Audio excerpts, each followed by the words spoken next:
दोस्तों, श्वास का जो प्राथमिक स्रोत है जापानी भाषा में, उसके लिए एक शब्द है, लेकिन हमारी भाषा में कोई शब्द नहीं है।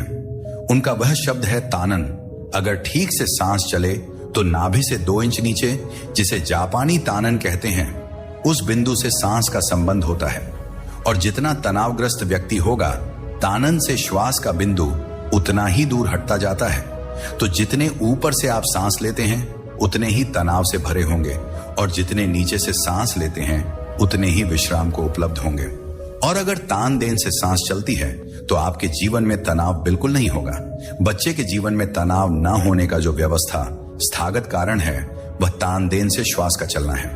जब आप भी कभी विश्राम में होते हैं तो अचानक ख्याल करना, आपकी सांस तान देन से चलती होगी। और जब आप तनाव से भरे हो, बहुत मन उदास, चिंतित हो, परेशान हो, व्यथित हो, बेचैनी में हो, तब आप ख्याल करना कि श्वास बहुत ऊपर से आकर लौट जाएगी। इस बात का सूचक है कि आप अपने मूल प्रकृति से बहुत दूर हो गए हैं। लेकिन कुछ कारण हैं जिनकी वजह से हम लोगों को शिक्षा देते हैं कि पेट से श्वास मत लेना। एक तो यह पागलपन का ख्याल सारी दुनिया में फैल गया है, और वह यह है कि छाती फूली हुई होनी चाहिए। छाती बड़ी होनी चाहिए तो छाती जितनी बड़ी करनी हो, सांस उतनी भरनी चाहिए। नीचे तक नहीं, छाती से ही वापस लौटा देनी चाहिए। छाती को बड़ा करने का पागलपन व्यक्ति के भीतर एक भयंकर उत्पाद को निर्मित कर देता है। अगर आपने कभी जापानी या चीनी फकीरों की तस्वीरें देखी होंगी, लाशों की तस्वीर अगर आपने कभी देखी होगी, आपको थोड़ी हैरानी होगी। चीन और जापान में तो बुद्ध की जो तस्वीरें व मूर्तियां बनाई गई हैं, वह भी देख के हमें हैरानी होगी, क्योंकि हमने जो बुद्ध की मूर्तियां बनाई हैं उनसे उनका मेल ही नहीं है। हमारी जो बुद्ध की मूर्तियां हैं उनमें उनका पेट बहुत छोटा है, पीठ से लगा हुआ है, और छाती बड़ी। और जापान और चीन में बुद्ध की जो मूर्तियां हैं उनमें पेट बड़ा है, ठीक बच्चे जैसा है। बच्चे की छाती तो विश्राम में होती है, पेट थोड़ा सा बड़ा होगा, क्योंकि श्वास पेट पर जाएगी तो छाती को बड़ा करने का ख्याल आपके भीतर एक खतरनाक स्थिति को पैदा करता है। और वह खतरनाक स्थिति है अबौद्धिक 3 केंद्र। ताओ मानता है एक तानन नाभिक केंद्र, दूसरा हृदय केंद्र, और तीसरा बुद्धि का मस्तिष्क केंद्र। नाभिक केंद्र अस्तित्व का सबसे गहरा केंद्र है। फिर उसके बाद उससे कम गहरा केंद्र हृदय का है, और सबसे कम गहरा केंद्र बुद्धि का है। इसलिए बुद्धिवता अस्तित्व के निकट होते हैं। जिस व्यक्ति ने केवल बुद्धि को ही सब कुछ जाना है, वह आदमी सतह पर जीता है। हिसाब उसका पूरा होता है, मन उसका साफ होता है, तर्क उसके स्पष्ट होते हैं, लेकिन वह कभी भी गहराई में नहीं उतरता, क्योंकि गहराई में सदा खतरा है। क्योंकि तर्क भी खो जाते हैं, साथ भी खो जाता है। वह सतह पर जीता है जहां सब साफ सुथरा है। हृदय में उतरे तर्क और गणित सब साफ सुथरी, दुनिया खो जाती है। इसलिए बुद्धिमानता अतर्क राह का जन्म हो सकता है। प्रेम पैदा हो सकता है, भक्ति आ सकती है, कुछ भी हो सकता है जिसके लिए तर्क देना मुश्किल पड़े। इसलिए बुद्धिमानता को जानकर आदमी का टाइप जाना जा सकता है। जितना हृदयवादी व्यक्ति होगा, श्वास उतनी गहरी चलेगी। लेकिन लवों से कहते हैं कि हृदय भी आखिरी गहराई नहीं है, और गहरे उतरना जरूरी। और उसको वह तथान कहते हैं। नाभि से सांस चलनी चाहिए।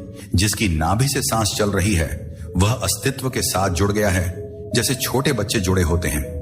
जब कोई अपनी प्राण वायु को अपनी ही एकाग्रता के द्वारा नवनीत की चरम सीमा तक पहुंचा दे, तो वह व्यक्ति शिशुवन हो जाता है। अपनी श्वास को नवनीता की चरम सीमा तक पहुंचा दें। नवनीत का अर्थ है तनाव शून्य, तरलता को पहुंचा दें। अगर आप तनाव मुक्त हो, शून्य हो, तो श्वास आपकी अवश्य नाभि केंद्र पर पहुंच जाएगी। कभी शिथिल होकर, शांत होकर कुर्सी पर बैठकर देखना, आपको फौरन पता चलेगा श्वास नाभि से चल रही होगी। लेकिन अपने शरीर को ढीला छोड़े। लेकिन ढीला हम छोड़ते नहीं। इसका सबसे बड़ा कारण है हम अपनी छाती को बड़ा करना चाहते हैं। लेकिन इसके और भी कई बड़े कारण हैं। आपको ख्याल नहीं होगा, लेकिन आप समझेंगे तो शीघ्र ख्याल में आ जाएगा। दोस्तों, बच्चे को अपने शरीर का बोध सबसे पहले कब होता है? बच्चे को अपने शरीर का सबसे पहले बोध तभी होता है जब वह अपनी जनन इंद्रियों को स्पर्श करता है। तभी माँ बाप उसको रोकते हैं। अगर बच्चा अपनी नाक छूता है, अपनी आंख छूता है, अपना हाथ हिलाता है, तो माँ बहुत प्रसन्न होती है। पैर हिलाता है तो माँ बहुत आनंदित होती है। लेकिन जब बच्चा अपनी जनन इंद्रियों छूता है, तो मां बेचैन परेशान हो जाती है। तब बच्चे को पहली दफा पता चलता है कि शरीर में कोई ऐसा हिस्सा भी है जो छूने योग्य नहीं है, और शरीर में कोई हिस्सा है जो खतरनाक, जो अपराध है। यह मां बाप की आंखों को देखकर बच्चे को पता चलता है। यह अपराध मां और बाप को अपने मां बाप से पता चला था। यह अपराध परंपरागत है। अब बच्चे के शरीर में एक भेद शुरू हो गया और बच्चे को यह बात धीरे धीरे मां बाप के इशारे से पता चलती है।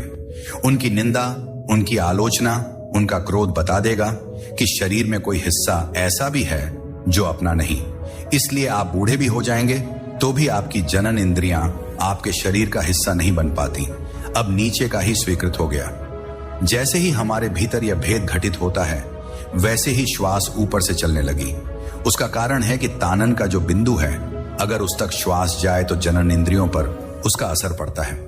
इसलिए जैसे ही हमें यह ख्याल आ गया कि जनन इंद्रियां हमारा हिस्सा नहीं है, तो हमारा तान देन सिकुड़ जाता है, सपरे हो जाता है और हम डरे हुए जीने लगते हैं कि कहीं जनन इंद्रियों तक श्वास ना चली जाए। क्या आपको पता है कि रात से समय हर पुरुष को कम से कम बार जनन इंद्रियों पर इरेक्शन होता है? नींद में फ्रायड का ख्याल था कि इसलिए होता है कि लोगों की काम वासना अतृप्त रह जाती है, तो जब वह काम वासना के स्वप्न देखते हैं तो जनन इंद्रियां अकड़ जाती हैं। लेकिन अब भी जितनी खोज गहरी गई है तो पता चलना शुरू हुआ कि लावसे ज्यादा ठीक कहते थे। लावसे का कहना यह है कि नींद में जनन इंद्रियों पर तान दिन श्वास की चोट पड़ती है, इसलिए जनन इंद्रियां खड़ी हो जाती। जरूरी नहीं है कि कोई काम वासना से संबंधित स्वप्न भीतर चल रहा हो तो खड़ी हो जाएगी, चल रहा है तो खड़ी हो जाएगी, और नहीं चल रहा है तो भी यह खड़ी हो सकती है। और 12 से 18 बार प्रत्येक पुरुष की सामान्यत होगी। उसका कारण कुल इतना है कि सांस की जो चोट नींद में पूरी चलेगी, पूरी चलने पर तान देन पर चोट पड़ती है। तान देन का बिंदु वीर्य ऊर्जा का बिंदु निकट है, सीमांत पर है। श्वास की चोट ही वीर्य को सक्रिय करती है। इसलिए संभोग के समय में आप छाती से श्वास नहीं ले सकते। संभोग के क्षण में आपको पेट से ही सांस लेनी पड़ती है। इसीलिए सांस जोर से चलने लगती है और सांस जोर से भीतर धक्के मारने लगती है। अगर आप श्वास को शांत रख सके तो वीर्य असखम रुक जाएगा। इसीलिए तंत्र में प्रयोग है कि श्वास को शांत रखा जा सके तो बिना वीर्य स्खलन के संभोग किया जा सकता है, और संभोग को घंटों लंबा भी किया जा सकता है। लेकिन सांस फिर तान देने तक नहीं पहुंच तो जैसे ही बच्चे को यह ख्याल में आ जाता है कि जनन इंद्रियां अस्वीकार करनी है, निंदी है, पाप है, वैसे ही उसकी श्वास ऊपर से चलने लगती है। क्योंकि तान देन पर चोट पहुंचते ही बच्चे की जनन इंद्रियों पर संवेदना होती है, और वह संवेदना सुखद होती है। उस सुखद संवेदना के कारण सुख होता है। लेकिन मां बाप की आंखें और समाज की आंखें बहुत दुखी हैं, और तब एक फैसला उसके भीतर पैदा होना शुरू होता है। अंततः तो सुख भी पाप हो जाता है, और सुख लेते वक्त हम सब अपने को अपराधी अनुभव करते हैं। यह बड़े मजे की बात है कि जब भी आप अपने को सुखी पाएंगे तो भीतर अपराध का भाव पाएंगे। इसलिए कुछ लोग तो दुखी होने में बड़ा गौरव मानने लगते हैं, क्योंकि वह अपराधी नहीं, सुखी आदमी को थोड़ा सा अपराध मालूम पड़ता है, क्योंकि उसके पहले सुख के अनुभव के साथ अपराध का अभाव जुड़ गया, और इसलिए हम जीते हैं। अगर तान देन तक सांस पहुंचे तो नपुंसकता तक भी फलित हो सकती है। ऑन को मानने वाले चिकित्सकों का ख्याल है अनेक पुरुषों की नपुंसकता केवल श्वास के तान देन तक ना पहुंचने से पैदा होती है। इसलिए बहुत से अक्सर पहलवान नपुंसक हो जाते हैं। उसका कारण क्योंकि पहलवान छाती से सांस लेता है, पेट को भीतर ले जाता है, तान देन तक सांस पहुंचने की संभावना ही बंद हो जाती है। इसलिए पुरुष तत्व के और उसके विश्वास का संबंध टूट जाता है। श्वास अगर तन देन से चले तो वह तभी चल सकती है जब आपने अपनी काम वासना को भी स्वीकार किया हो। अगर अस्वीकार किया है तो श्वास तान देन से नहीं चल सकेगी। असल में जब तक आपने अपने पूरे वासना को भी समग्र भूत अंगीकार ना कर लिया हो, शिशु स्वीकार ना कर लिया हो, तब तक आपके भीतर अद्वैत निर्मित नहीं हो सकता है। और यह बहुत आनंद की अद्भुत बात है कि जैसे कोई व्यक्ति अपनी वासना को उसकी समग्रता में स्वीकार कर लेता है, वैसे ही वासना से मुक्त हो जाता है। यह घटती नहीं, तड़पती है, तृप्त भी नहीं होती, संतत होती है, संतुष्ट भी नहीं होती, पीड़ा बन जाती है, नरक बन जाती है, लेकिन उससे छुटकारा कभी नहीं हो पाता। और तर्क हमसे कहेगा कि जिस चीज में हम इतने उलझ गए हैं उससे और दूर हटते चले जाएं। जितने दूर हम हटते जाते हैं उतना फासला भीतर बड़ा होता चला जाता है। लाभ से कहता है कि आलिंगनबद्ध हो जाओ, अपनी इंद्री को समग्र रूप से स्वीकार कर लो। स्वीकार करते ही तुम उसके मलिक हो जाओ। स्वीकार करते ही द्वंद्व मिट जाएगा और स्वीकार करते ही निष्पत्ति निष्कर्ष हाथ में आ जाता है। जो बुद्धि अपनी वासना को पूरे रूप से स्वीकार कर लेती है वह बुद्धि अपनी वासना के पार निकल जाती है। लेकिन यहां पार निकलना संघर्ष से संभव नहीं होता, द्वंद्व से भी संभव नहीं होता। यह निर्दवन स्वीकार भाव से संभव होता है। प्राण वायु को नवनीता की चरम सीमा तक पहुंचाना पहला प्रयोग है। जो उतरते हैं उनका पहला काम यह है कि विश्वास को फेफड़े से लेना बंद कर दें, नाभि से लेना शुरू करें। दे तो पेट ऊपर उठे और जब सांस नीचे गिरे तो पेट नीचे गिरे और सीना शीतल रहे, शांत रहे। शायद पुरुष लोग राजी भी हो जाए, क्योंकि सभी पुरुषों को पहलवान होने का पागलपन नहीं। स्त्रियों और भी मुश्किल से राजी हो सकती है, क्योंकि स्त्रियों को उससे भी बड़ा पागलपन सवार हुआ है और वह स्तन को सुंदर सुडोल और बड़े बनाने से सांस लेने को तैयार नहीं होती। इसलिए दोस्तों, फकीर तो मिल जाएंगे, लेकिन स्त्रियां मिलना बहुत मुश्किल है। पुरुष मिल जाएंगे उसकी साधना से उतरकर, जिन्होंने परम आनंद को उपलब्ध किया है, ऐसे पुरुष मिल जाएंगे। लेकिन स्त्रियां खोजनी मुश्किल है। तो पहला कि आपकी श्वास नाभि से चलने लगे, ये ख्याल रखें। प्राण साधना के पहला श्वास नाभि से चले और आप 1 से 3 सप्ताह का प्रयोग करके भी दंग रह जाएंगे कि अगर श्वास नाभि से चले तो आपके ना मालूम कितने क्रोध, कितने तनाव अब नहीं है और आपकी नींद गहरी हो गई और आपका व्यक्तित्व संतुलित होने लगा। श्वास साधारण बात नहीं है, सारे प्राण की व्यवस्था उससे जुड़ी है। तो जैसी श्वास होगी वैसे आपके प्राणों में व्यवस्था पैदा होती है। पहला सूत्र है श्वास को धीरे धीरे नाभि पर ले आना। दूसरा दोस्तों, प्राण साधना का हिस्सा है कि सदा श्वास बाहर जाए, उस पर ध्यान देना भीतर आती है।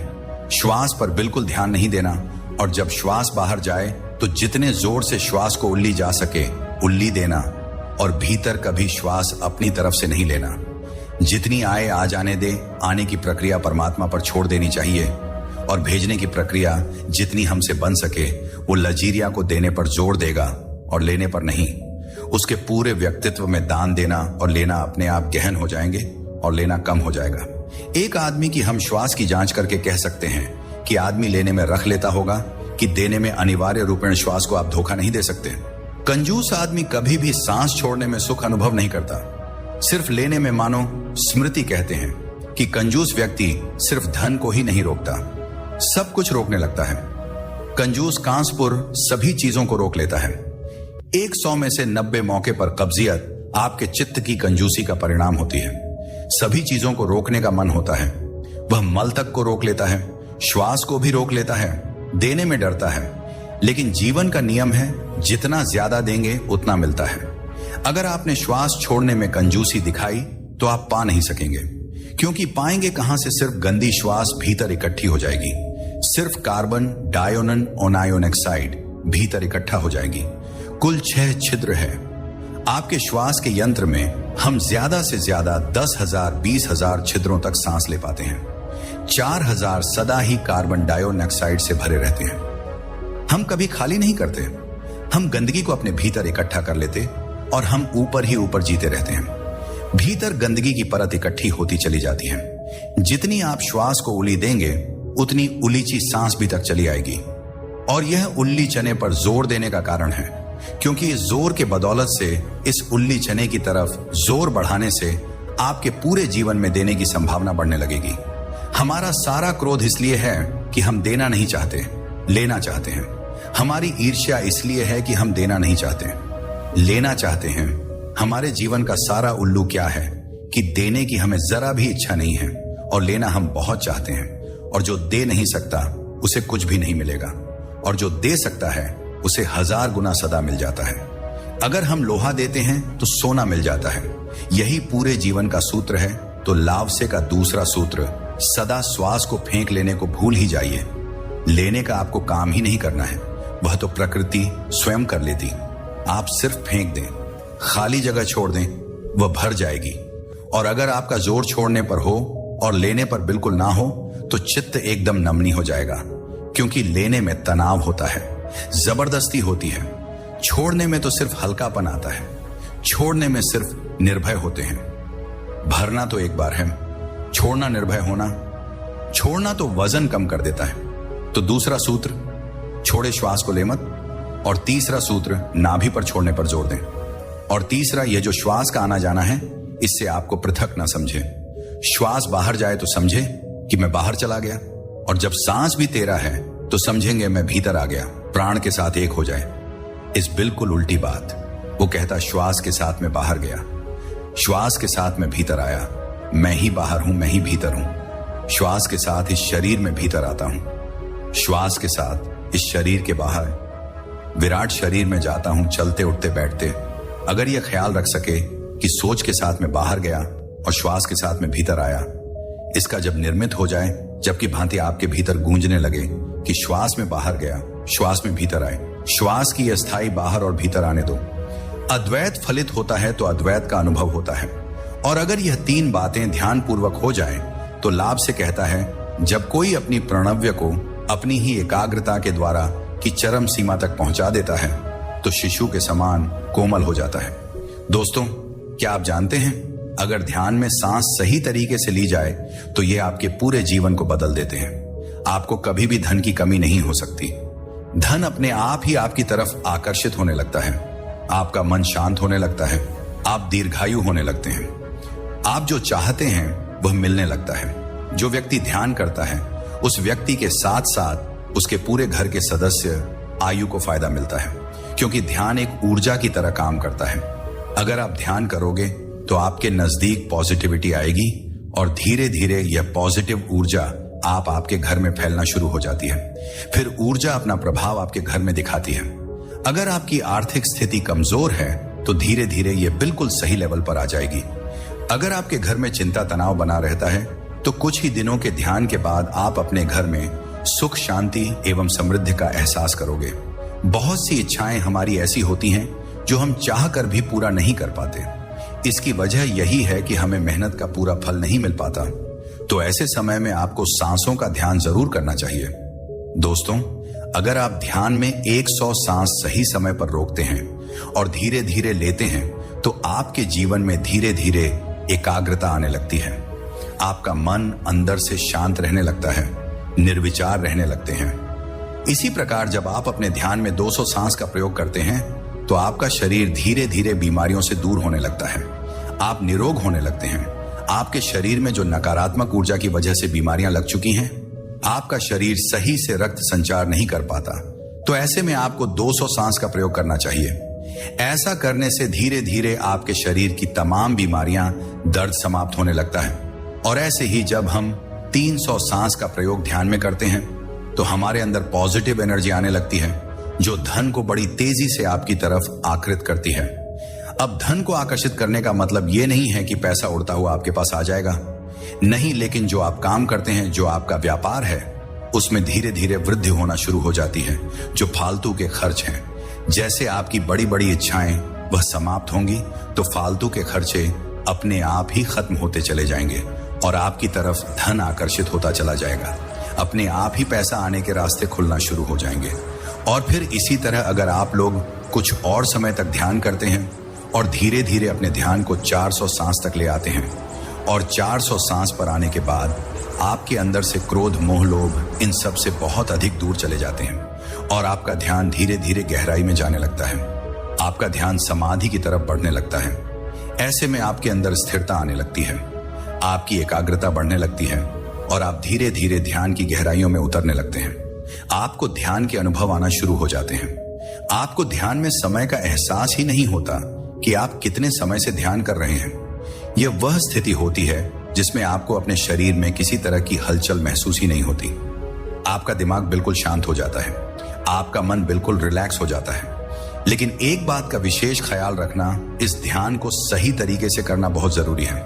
दोस्तों, इस ध्यान को करने से आपको कोई नुकसान नहीं होगा, बल्कि आपको फायदा ही होगा। जितने फायदे मैंने आपको बताया उससे कहीं ज्यादा फायदे आपको मिलेंगे।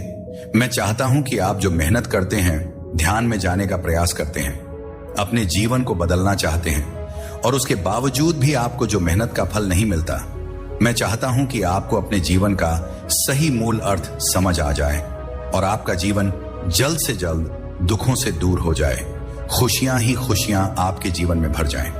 अब मैं आपको यह ध्यान कराना सिखाऊंगा, लेकिन उससे पहले मैं आपको यह बता देता हूं कि इस ध्यान को करने का कोई भी समय नहीं है। इसे आप किसी भी समय कर सकते हैं, लेकिन अगर आप सुबह और शाम के समय इस ध्यान को करेंगे तो आपको 100% रिजल्ट कुछ ही दिनों में नजर आ जाएंगे। इस ध्यान को आप बैठकर भी कर सकते हैं और लेटकर भी कर सकते हैं। बस आपकी रीढ़ की हड्डी बिल्कुल सीधी रहनी चाहिए। तो अगर आप मेरे साथ इस ध्यान को करना चाहते हैं तो अब आप अपनी पीठ को सीधा करके बैठ जाएं और आप धीरे धीरे अपनी दोनों आंखें बंद कर लीजिए और अपना ध्यान मेरी आवाज के साथ जोड़ दीजिए। अपनी दोनों आंखें बंद कर लीजिए और दोनों हाथों को बिल्कुल ढीला छोड़ दीजिए। मोबाइल फोन फ्लाइट मोड में लगाकर एक साइड में रख दीजिए। केवल मेरी आवाज को सुनते रहे और दोनों हाथों को बिल्कुल ढीला छोड़ दीजिए। अब आप दोनों पांव को बिल्कुल रिलैक्स कर दीजिए और अब आप अपने ध्यान को अपनी नाक पर लेकर अपनी नाक को महसूस करें। अपने नाक पर टकराने वाली सांस को फील करें और अब आप एक गहरी सांस अपने अंदर लीजिए। अपने आप को अंदर से महसूस कीजिए और अब धीरे धीरे सांस बाहर निकाल दीजिए। एक और गहरी सांस अपने अंदर लीजिए, अपने आप को महसूस कीजिए। अब धीरे धीरे सांस बाहर निकाल दीजिए। एक और गहरी सांस अपने अंदर लीजिए। आप धीरे धीरे सांस बाहर निकाल दीजिए। अब आप धीरे धीरे शांत हो रहे हैं। आपका शरीर ढीला पड़ रहा है। अपने शरीर को और ज्यादा ढीला छोड़ दीजिए। अपने आप को बिल्कुल शांत कर लीजिए। अपने आप को बिल्कुल रिलैक्स कर दीजिए। अपने आप को अंदर से बिल्कुल खाली महसूस करें। आप अपने मन को बिल्कुल खाली फील करें। एक गहरी सांस अपने अंदर लीजिए। अपने मन को अंदर से खाली महसूस करें, शांत महसूस करें। अब धीरे धीरे सांस बाहर छोड़ दीजिए। एक और गहरी सांस अपने अंदर लीजिए। अपने आप को खाली महसूस करें, शांत महसूस करें। आप धीरे धीरे सांस बाहर छोड़ दीजिए। अब आप अपने चेहरे पर ध्यान को लेकर आएं। अपने चेहरे को महसूस करें। अपने चेहरे पर होने वाली हलचल को फील करते रहें। अपने आप को अंदर से रिलैक्स करते रहें। अपने चेहरे पर लगने वाली हवा को महसूस करते रहें। बिल्कुल शांत हो जाएं, बिल्कुल रिलैक्स हो जाएं। अब आप अपने पूरे शरीर को अंदर से महसूस करें। अब ध्यान को अपने चेहरे से गर्दन पर लेकर आए और गर्दन को महसूस करें। गले पर सांस को फील करें। दोनों कंधे यानी शोल्डर्स को फील करें। आप धीरे धीरे अपना ध्यान दोनों बाजुओं पर लेकर आए। दोनों बाजुओं को महसूस करें। दोनों बाजुओं में होने वाली हलचल को फील करते रहें। आप धीरे धीरे दोनों बाजू को बिल्कुल ढीला छोड़ दीजिए। अब आप दोनों हाथों पर ध्यान करें। दोनों हाथों को महसूस करें। दोनों हाथों में होने वाली हलचल को फील करें। आप धीरे धीरे दोनों हाथों को बिल्कुल ढीला छोड़ दीजिए। दोनों हाथों को बिल्कुल रिलैक्स कर दीजिए। अब आप अपने दोनों पैर पर ध्यान को लेकर दोनों पैर को महसूस करें। दोनों पैर में होने वाली हलचल को महसूस करें। दोनों पैर में होने वाली थकावट को फील करें। आप धीरे धीरे दोनों पैर को बिल्कुल ढीला छोड़ दीजिए। दोनों पांव की तली को फील करते रहें, यानी दोनों पांव के निचले हिस्से का ध्यान करते रहें। दोनों पांव को बिल्कुल रिलैक्स कर दीजिए। अब आप ऐसे ही सर से पांव तक अपने पूरे शरीर को महसूस करते रहें। अपने सर से पांव तक पूरे शरीर को फील करते रहें। शरीर के अंदर होने वाली हलचल को महसूस करते रहें। आपका शरीर अंदर से बिल्कुल शांत है। आपके शरीर में केवल दो ही हलचल हो रही है। पहला आपकी सांस, दूसरा आपके दिल की धड़कन। अपने सांस और दिल की धड़कन के साथ जुड़े रहें। उसे महसूस करते रहें। बिल्कुल शांत हो जाए, बिल्कुल रिलैक्स हो जाए। अब आप अपने पेट पर ध्यान को लेकर आए। अपने पेट को महसूस करें। आपके पेट में सांस आ रही है और बाहर जा रही है। सांस आपके पेट में प्रवेश कर रही है और धीरे धीरे बाहर निकल रही है। अपने पेट का ध्यान करते हुए अब आप एक गहरी सांस अपने अंदर लीजिए। सांस को अंदर ही रोकिए। पेट को महसूस कीजिए। आप धीरे धीरे सांस बाहर निकाल दीजिए। एक एक और गहरी सांस अपने अंदर लीजिए। सांस को अंदर ही रोकिए। पेट को महसूस कीजिए। अब धीरे धीरे सांस बाहर निकाल दीजिए। एक और गहरी सांस अपने अंदर लीजिए। पेट को महसूस कीजिए। अब धीरे धीरे सांस बाहर निकाल दीजिए। अब धीरे धीरे आपका शरीर हल्का हो रहा है। आपके शरीर में हल्कापन आ रहा है। बिल्कुल रिलैक्स हो जाए, बिल्कुल शांत हो जाए। अपने आप को अंदर से बिल्कुल हल्का महसूस करें। आपका शरीर बिल्कुल हल्का हो चुका है। अपने आसपास बहने वाली हवा को महसूस करते रहें और मेरी बात जरा ध्यान से सुने। धीरे धीरे आपके शरीर में ऊर्जा आ रही है। आपके शरीर में ऊर्जा प्रवेश कर रही है। आपके अंदर की नकारात्मकता सांसों के साथ बाहर निकल रही है। यह नकारात्मकता सांसों के साथ बाहर आ रही है। यह नकारात्मकता गर्म सांस बनकर आपके शरीर से बाहर जा रही है। आपके अंदर की नकारात्मकता गर्म हवा बनकर आपकी नाक में महसूस हो रही है।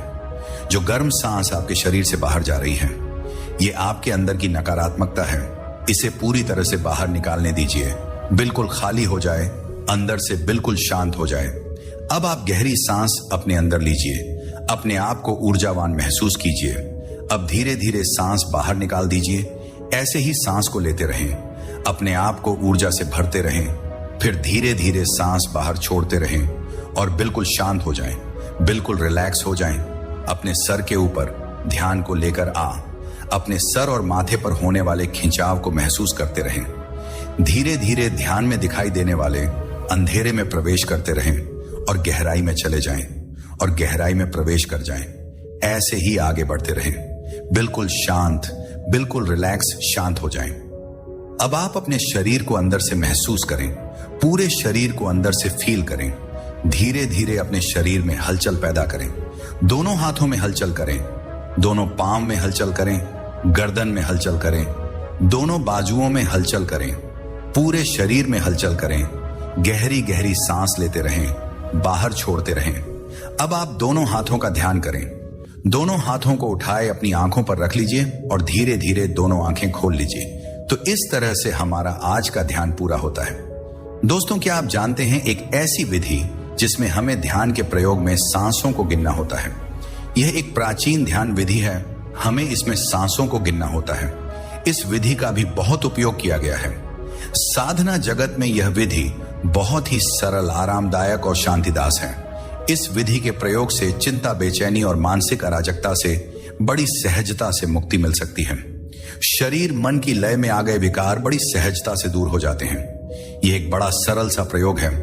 प्रयोग को समझें और फिर उसे अपने उपयोग में लाएं। घर में शांति और सुख स्थान का चुनाव करें और आरामदायक वस्त्र पहने कमरे में सुगंध वाले अगरबत्तियां जलाएं हैं और वर्तमान क्षण में विश्राम पूर्ण हो जाए। आप अपने शरीर को अनुभव करें, पैरों से लेकर सिर तक पूरे शरीर को अनुभव करें और उसे विश्राम पूर्ण होता हुआ, रिलैक्स होता हुआ अनुभव करें। इस ध्यान के लिए सुबह और शाम का समय अच्छा होता है, लेकिन इसे अपनी सुविधा अनुसार समय पर भी कर सकते हैं। आप आराम से पालथी लगाकर या किसी गद्दे पर बैठे या कुर्सी पर बैठे, जैसा ठीक लगे हैं, और जब बैठे तो अपनी रीढ़ को सीधा रखें और विश्राम पूर्ण रखें।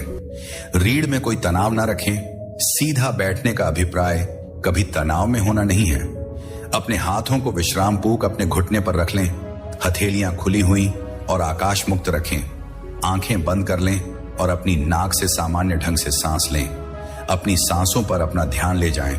सांसें बस सामान्य ढंग से चलने दें, उनको महसूस करें और प्रत्येक सांस के साथ अपने पेट को उठता गिरता हुआ को महसूस करें। इस प्रक्रिया में थोड़ी देर बने रहें। इस समय की कोई सीमा नहीं है, कोई बंधन नहीं है। इस अवस्था में थोड़ी देर रहना है। जितनी देर सहज लगे सांसों को महसूस करें और अपने पेट को उठता गिरता हुआ महसूस करें और फिर कि इस ध्यान प्रयोग के मुख्य बिंदु की ओर आएंगे। जब सांस बाहर जाए, वहां से सांसों को गिनना प्रारंभ करेंगे। सांस को अंदर बाहर लेते रहे और मन में गिनती करते रहे। जब 21 तक पहुंच जाए, सांसों का चक्र पूरे हो जाए तो थोड़ा सा रुकना है और फिर से 1 से प्रारंभ करें। इस बीच में अगर कोई विचार आते तो उनको आने जाने दें।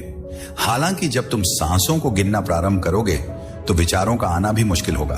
बैठे रहेंगे 21 तक को सांसों को गिरने के। कम से कम 3 चक्र पूरा करें। 3 चक्र से कम तो कभी भी इस प्रयोग को नहीं करना है और फिर धीरे धीरे 7 चक्र तक पहुंचे। सांसों को गिनने में कोई संघर्ष ना करें, होश पूर्वक करें। हां, कभी कभी ऐसा भी हो सकता है तुम भूल जाओ, गिनते गिनते भूल जाओ, तो फिर 1 से शुरू करो, फिर 21 तक पहुंचो। कोई जल्दबाजी नहीं करनी है और कोई स्ट्रगल नहीं करना है। इसकी सबसे महत्वपूर्ण बात है कि मैं और तुम देखोगे कि सांसों के इस गिरने की प्रक्रिया में मैं तुम्हारे भीतर एक अद्भुत शक्ति उतर रही है। तुम्हारा शरीर, मन एक गहरी लयबद्ध में आ रहा है, जो तुम्हारे मन से सारी चिंता, बेचैनी, अराजकता को खत्म हो रही है। तुम्हारा मन शांत हो रहा होगा। बड़ी सहजता से सांसों को गिनने का प्रयोग तुम्हारे भीतर शांति को उतार लाता है। अगर इस ध्यान ने आपके भीतर थोड़ी भी शांति जगाई है तो समझ लीजिए आप सही दिशा में हैं।